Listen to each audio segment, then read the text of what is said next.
جنگ بزرگ ما جنگ روانیه. رکورد بزرگ ما زندگی بوده. زندگی رسم خوشایندی است. زندگی بال و پری دارد با وسعت مرگ. زندگی چیزی نیست که لب تاقچه عادت از یاد من و تو واقعا آدم باهوشی هستی. تا هم جدی میگم، هیچ شک و تردیدی وجود نداره. تو کار عاقلانه کردی اومدی پیش من. یه ماهیگیر؟ پس به این نامزد ماهیگیرت بگو این کتاب دست برادر اسکافیلده. اونا دیگه به جمون به چشم یه بچه بیخرد نگاه نمیکنن. من از صداش فهمیدم اون یه آدم دیگه ای شده. ریلی اون دخترمو میکشه.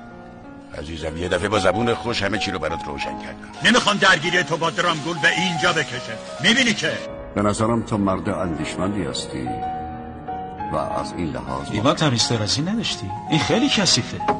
همین گفت هر کس که این رستم است. آن یک رباط احمقه. همه کلمات تو رو ضبط کرد.